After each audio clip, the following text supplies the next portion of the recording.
El doctor Seade en algún momento le envía una carta al embajador Lighthizer y Lighthizer lo recibe y le dice: mira, una carta donde te insultan, no importa cómo la escribas, es una carta insultante. Y tu carta de anoche fue insultante. Ningún país que firma un acuerdo internacional cede soberanía. Lo que dice es que mantiene su derecho exclusivo a transformar sus leyes y su constitución, lo cual es cierto.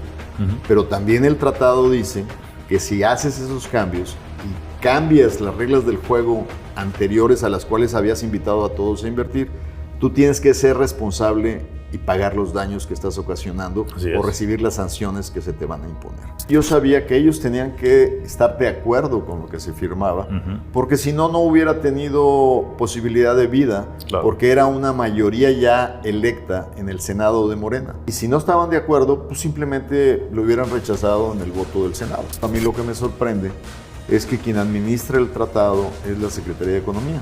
Y la que hace declaraciones es la secretaria Nale, ¿no? Yo he mandado el mensaje que en el momento que quieran, independientemente de mi estatus como diputado, aquí están los elementos para terminar de cualquier aclaración que tenga el gobierno en ese sentido.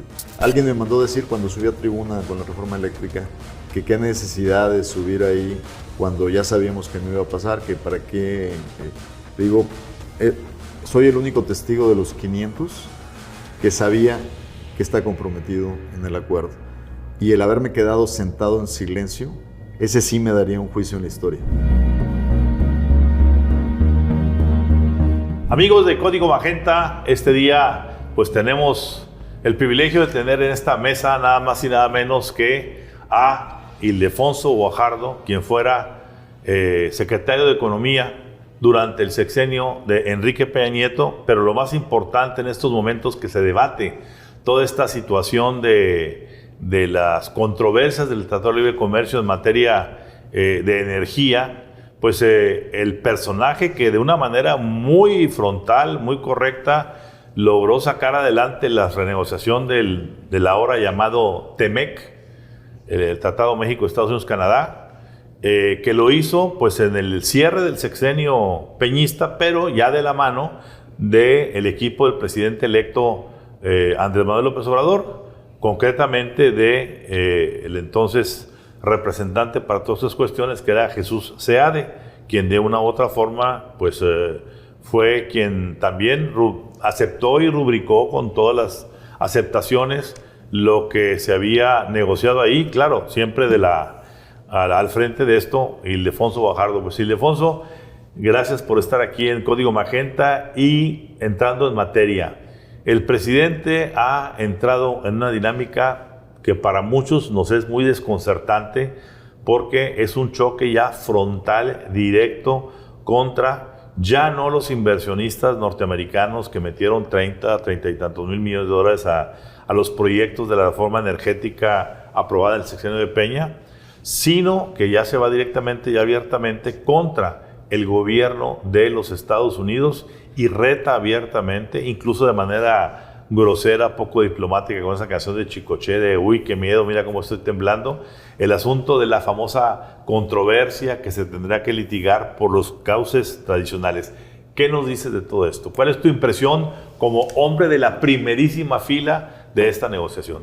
Bueno, Ramón, gracias y qué gusto estar aquí con tu auditorio.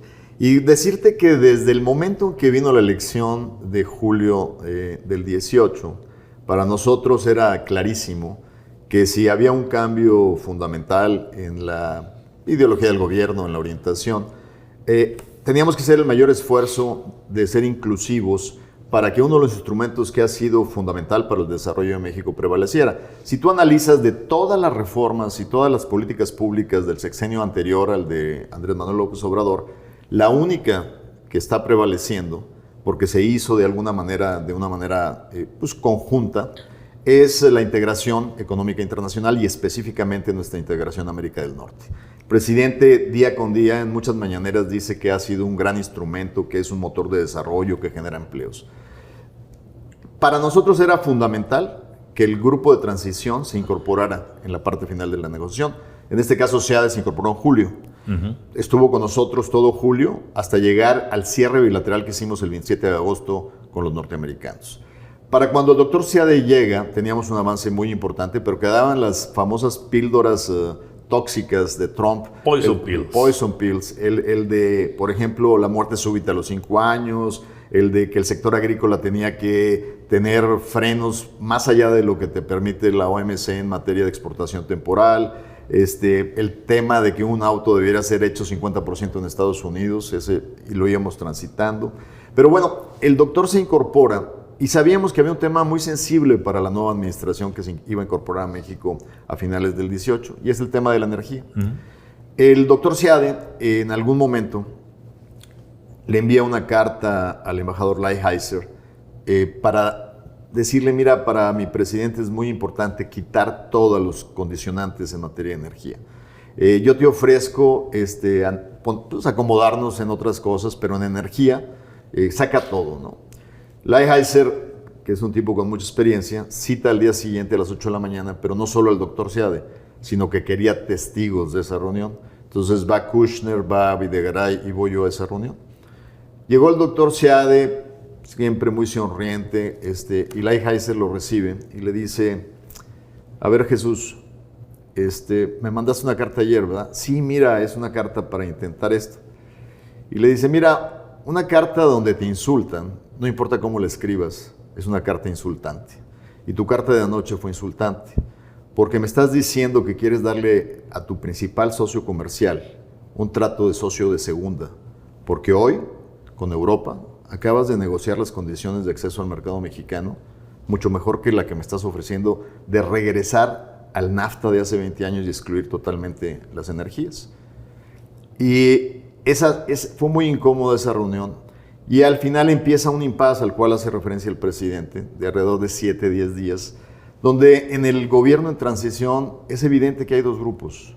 Por un lado, el grupo de la señora Nale y el señor Bartlett, y por el otro lado, el grupo pues, más pensante, el señor Poncho Romo y el canciller.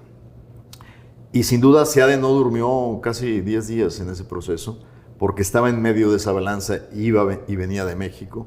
Y finalmente Seade logra eliminar el capítulo 8 en su texto original, donde simplemente era un capítulo de cooperación para hablar de la fortaleza de la integración de América del Norte en materia de energía. ¿Y por qué te digo esto? El México que vivimos hoy no es el México de la década de los 50 o 40, cuando éramos un país superavitario en materia de petróleo, cuando éramos un país superavitario en materia de energía. El mundo ha cambiado y no hay nada que nos dé más fortaleza que saber que podemos tener una fortaleza energética en América del Norte, por ejemplo, compartiéndonos los grids eléctricos cuando a ellos les sobra y a nosotros nos falta, y cuando a nosotros nos sobra y a ellos les falta. Por ejemplo, en materia de gas, somos totalmente dependientes. Este país no funciona económicamente sin gas. Entonces, tiene un sentido en un mundo de competencia internacional fortalecernos en esa estrategia. Y garantizar los suministros. Claro. Ahora, ¿qué hace el doctor Seade? Nos pide que quitemos todo el 8, que finalmente era de cooperación, y lo sustituyamos por dos ideas fundamentales. El petróleo es de los mexicanos. Tenemos dominio y determinación sobre nuestro recurso natural, lo cual siempre ha estado en la Constitución, eso nunca ha cambiado. ¿Cómo te pones de acuerdo para que reciba el mexicano los mayores beneficios? Es otra forma, ¿no? Si se lo dejas exclusivamente a Pemex como era antes, o ahora lo abres para poder realmente sacar ese tesoro de los mexicanos y ponerlo a funcionar. Y en ese sentido, ese párrafo pues, no es novedad. Y el segundo párrafo es una referencia a la soberanía. Ningún país que firma un acuerdo internacional cede soberanía.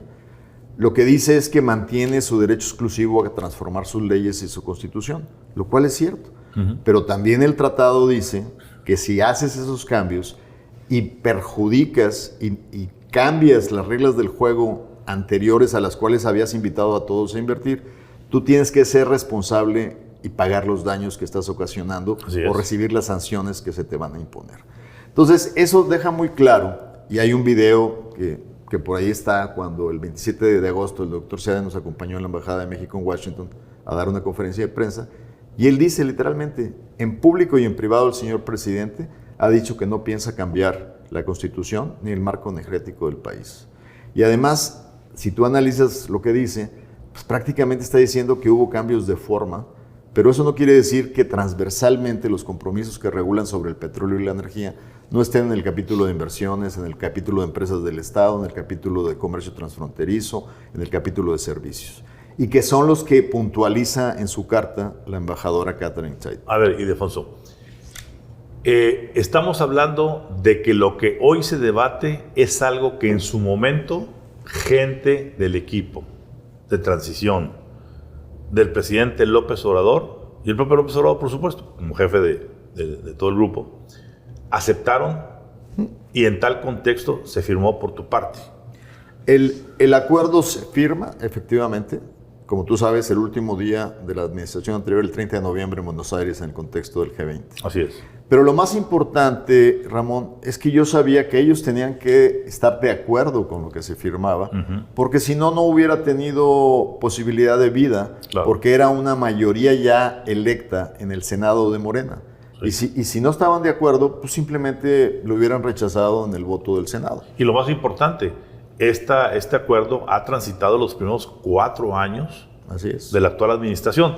¿A qué atribuyes que de súbito hoy se resquebraje esta situación y se cree un conflicto, en mi particular punto de vista, ya de índole geopolítico, político, ideológico, básicamente tengo que defenderme, en el caso del presidente, tenemos que defendernos en esta soberanía, nos quieren despojar del petróleo, de la energía, ¿qué está pasando para que el presidente López Obrador haya ido hacia ese extremo y estemos hoy en este antagonismo que nos pone contra la pared? Porque nos podrías explicar hoy también cuál va a ser el procedimiento y qué podría costarnos. Déjame decirte, Ramón, de que digamos, posicionamiento de que, o de alguna manera, esta polarización de decir, si no estás de acuerdo con lo que yo digo, eres un vendepatrias, eres una entreguista y defiende los intereses de las empresas extranjeras. Solo mi posición es la que es nacionalista por la patria. Déjame decirte, Ramón, que en 1938 había motivos estratégicos internacionales en un conflicto de la Segunda Guerra Mundial para que el presidente Lázaro Cárdenas hiciera lo que hizo. Alemania. Exactamente. Y no solo eso, lo más importante es que finalmente la mayor parte de los intereses en ese momento los tenían los ingleses. Así es. Y quisieron boicotear un proceso en el 38 que finalmente los aliados les dijeron no se equivoquen, cooperen con el gobierno mexicano para poder desarrollar la industria petrolera. Era un momento donde éramos superavitarios, donde el futuro era nuestro y donde podíamos haberlo desarrollado. El mundo cambia, el mundo se globaliza, pero además cambia la posición relativa de México en materia de energías. Y nos demuestra una cosa a través del tiempo. Terminamos distorsionando un monopolio de Estado que sirvió más a los intereses de la burocracia que a los intereses de la gente. Así es. Y entonces, a mí nadie me puede acusar de vendepatrias cuando lo que yo estoy peleando es por el futuro de las nuevas generaciones de mexicanos que tienen sin duda y se merecen un futuro mejor a través de oportunidades, de empleos bien remunerados y de crecimiento, que para ello obviamente está hecha esta integración en América del Norte. Decir que defender a Pemex o defender a CFE es defender a México es un grave error. O sea, aquí no estamos para defender monopolios, estamos para defender electricidad suficiente, electricidad limpia que no mate a mexicanos por contaminación, para defender realmente aquello que va a favorecer a México en un futuro. ¿Qué queremos? ¿Seguir teniendo una CFE ineficiente? Que cuando tenemos esta demanda de inversiones que vienen de China, no les podamos garantizar energía eléctrica hacia el futuro y que entonces dejen de generar los empleos que necesitamos. Entonces yo creo que no debemos de caer en esta trampa ideológica de que lo mejor para México es regresar al México de los 70. ¿Qué le responde Ildefonso Guajardo, secretario de Economía del sexenio de Enrique Peña Nieto, a un presidente López Obrador cuando se habla de que la reforma energética aprobada en ese sexenio fue básicamente para entregar los intereses energéticos a extranjeros, entiéndase americanos, españoles, canadienses?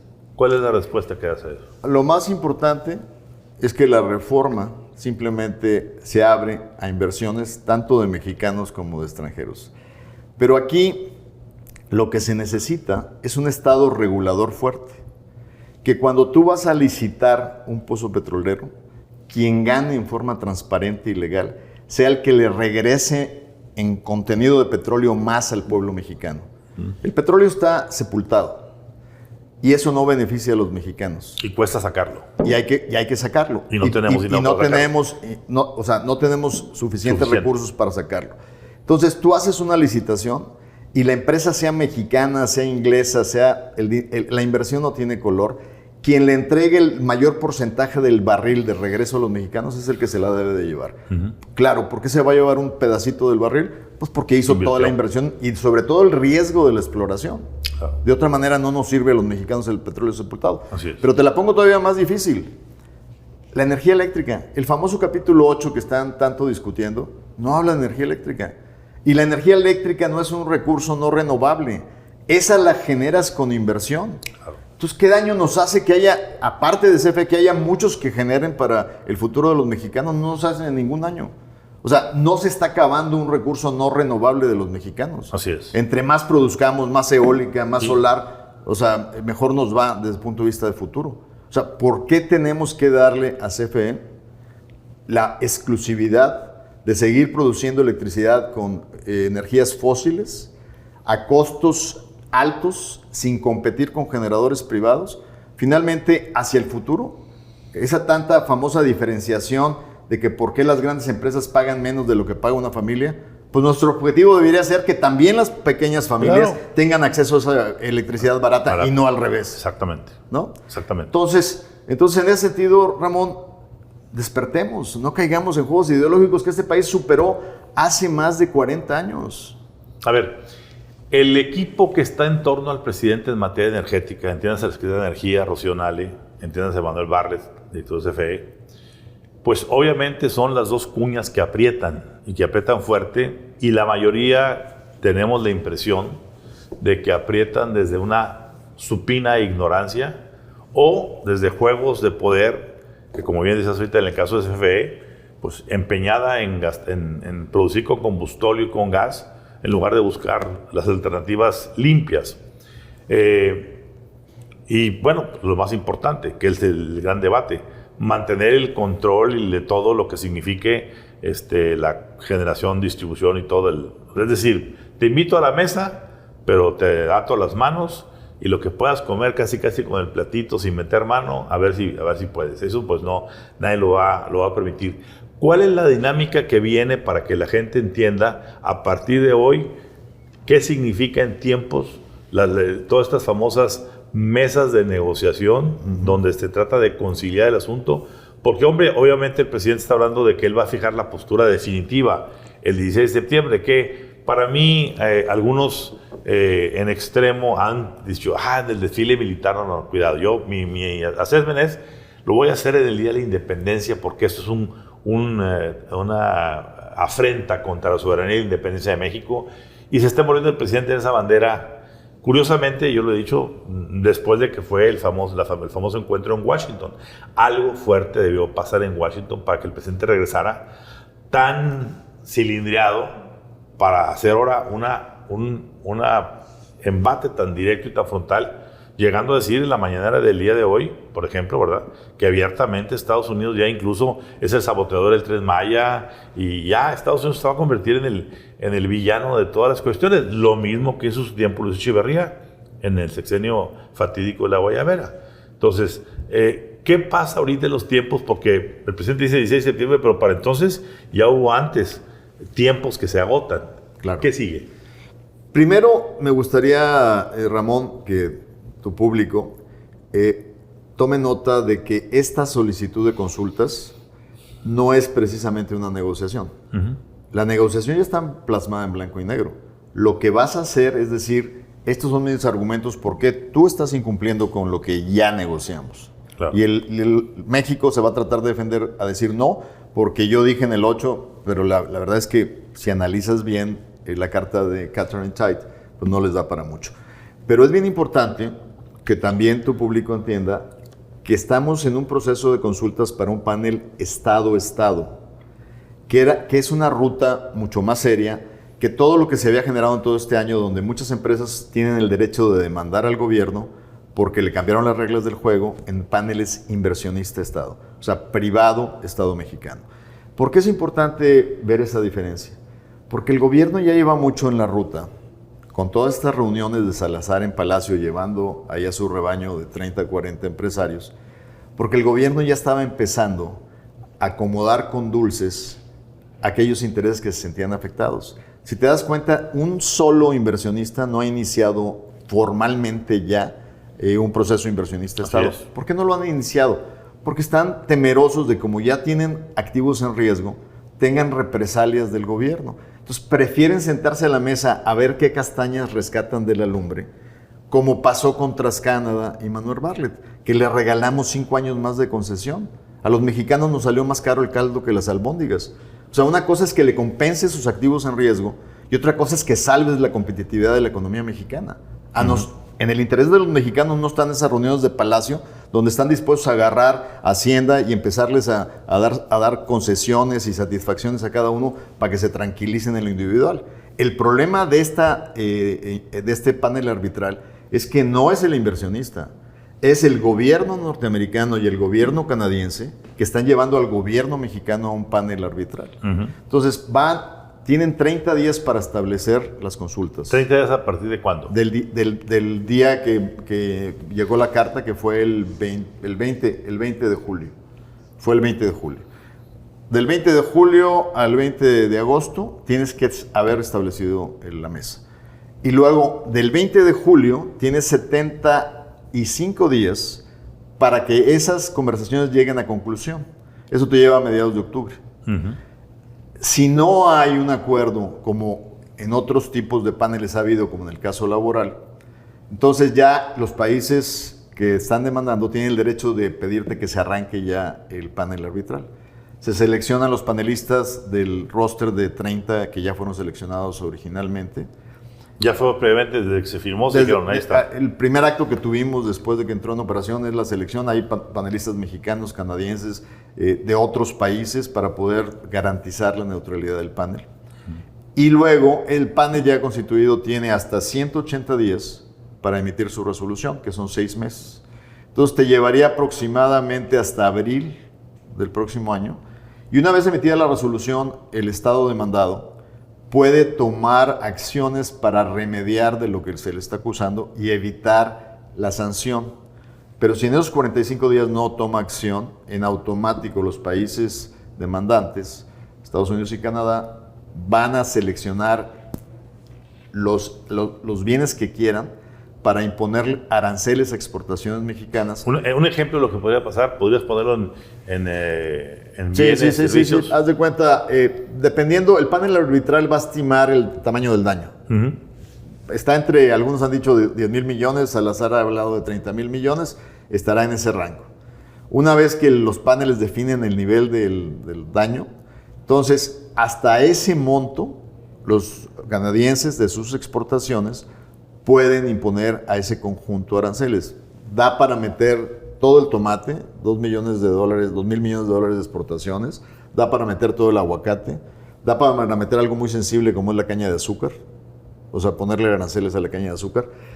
Nosotros ya tuvimos esta experiencia con el tema del transporte y establecimos un carrusel de aranceles. ¿Cómo lo seleccionamos nosotros? Aquellos que le pegan más a los intereses que van y se quejan en el Congreso y que tienen mayor sensibilidad política.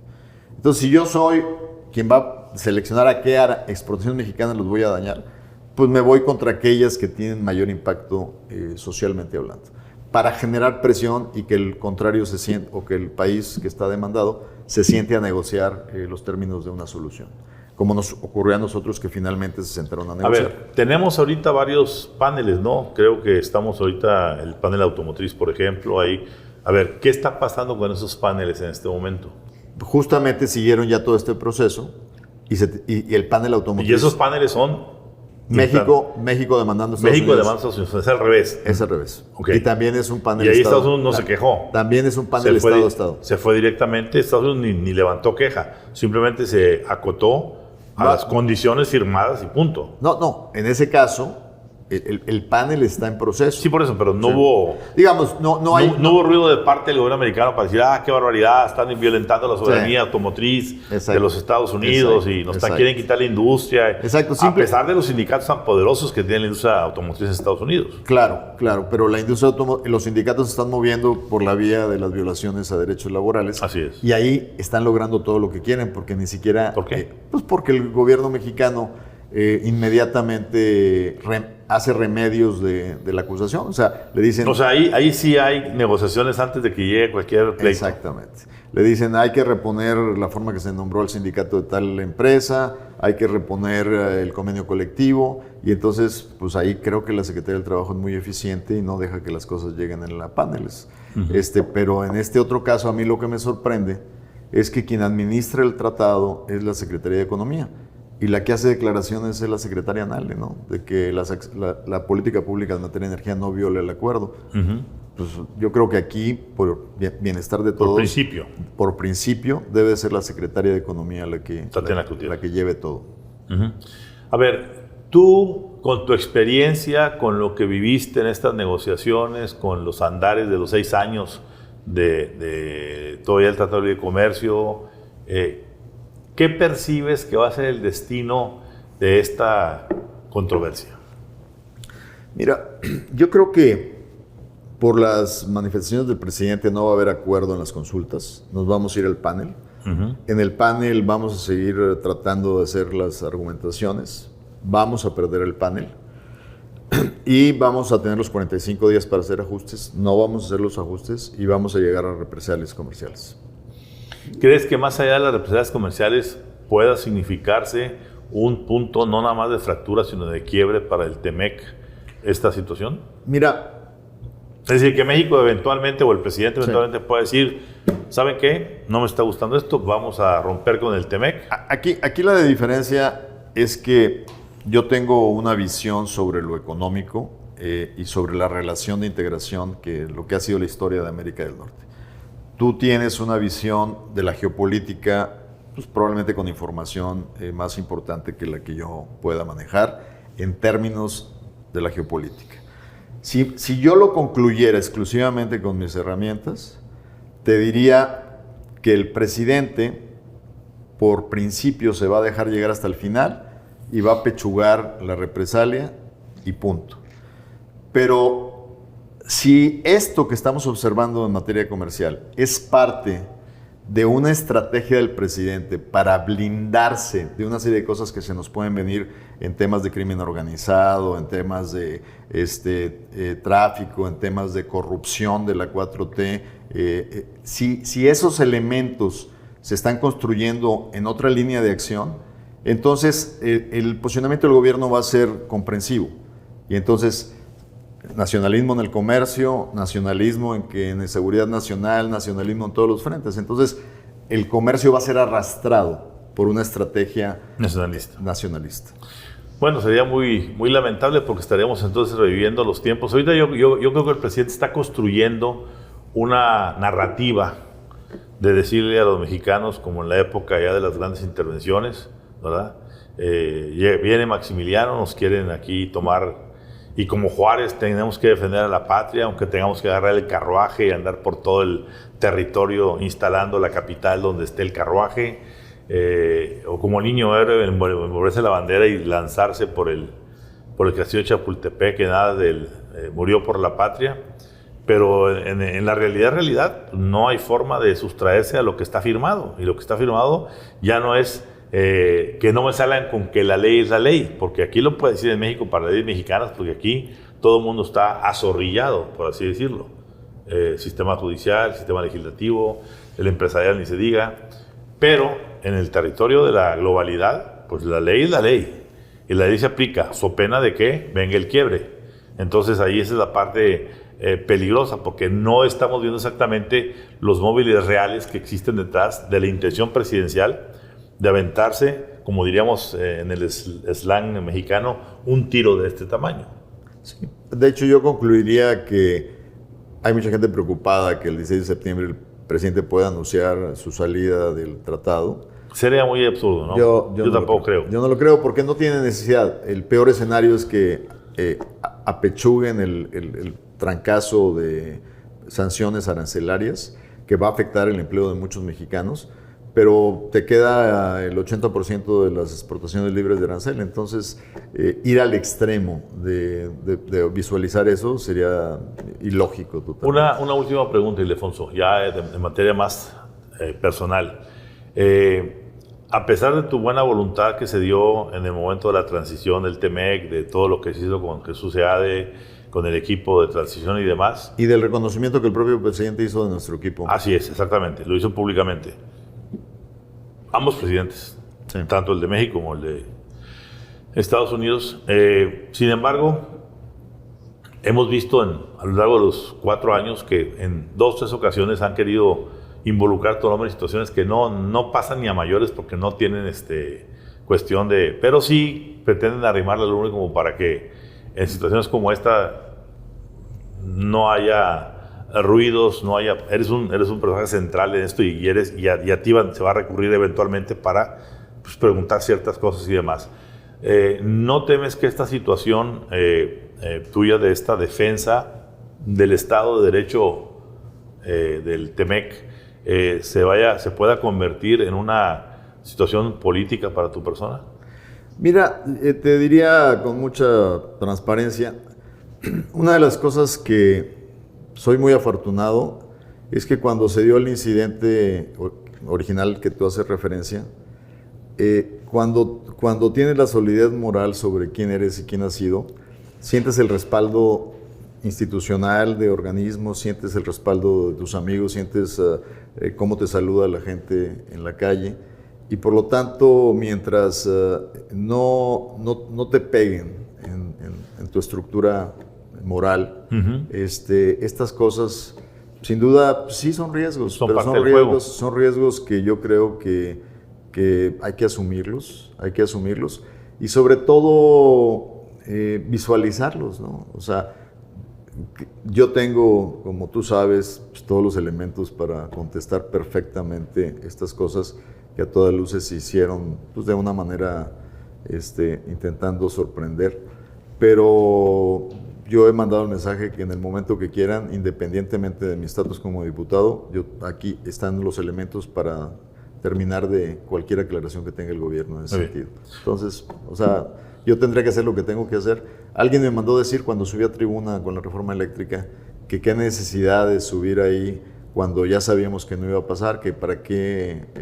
Digo, soy el único testigo de los 500 que sabía que está comprometido en el acuerdo. Y el haberme quedado sentado en silencio, ese sí me daría un juicio en la historia. Así es. Una última pregunta. Si en este momento te invitaran a Palacio Nacional el presidente y te sentara y te diría, Ildefonso, ¿qué me recomiendas? ¿Tú qué le dirías? Mi recomendación es que analicemos las decisiones que se han tomado administrativamente en la implementación de cambios en materia de energía. Fortalezcamos a la CFE, porque la CFE sigue manteniendo su monopolio de distribución y comercialización. Que hagamos una política pública fuerte para fortalecer a la CFE. Inclusive hay cosas que yo siempre he dicho que se pueden, los famosos estos contratos legados. Sí, tiene razón el presidente. Se hizo un chicle y se estiró. ¿Por qué se estiró? Porque cuando entramos al NAFTA teníamos que tener acceso a electricidad barata y la única manera de tener acceso era esa flexibilidad. Ya no es necesario tenerla. Terminemos los contratos legados, pero establezcamos un proceso donde en el uso del sistema de transmisión haya un elemento de apoyo para la infraestructura de CFE que tiene que seguir creciendo para responder. Yo le diría al presidente, usted tiene los instrumentos y el poder de la Rectoría del Estado para dirigir el futuro energético de México hacia el mejor destino para el país. El exigirle a CFE y a Pemex que compitan no es poner en riesgo el patrimonio de los mexicanos. Es al revés, acrecentar el patrimonio de los mexicanos. Muy bien. Gracias, Ildefonso. Seguiremos viéndonos aquí, dando los avances de lo que pase con esto y ojalá y que esto lleve a buen curso porque pues a nadie nos gustaría que entráramos en un choque frontal no de locomotoras, de una locomotora de vapor con una que corre a 500 por hora y es muy moderna, eléctrica y demás. Y sobre todo que pues ya mostramos inteligencia. Cuando Trump nos amenazó irresponsablemente con aranceles, respondimos en menos de 30 días, hicimos el muro en Guatemala, ¿no? Claro. O sea, esa flexibilidad, ¿por qué se fue ya, no? Así es. Gracias, Ildefonso. Gracias.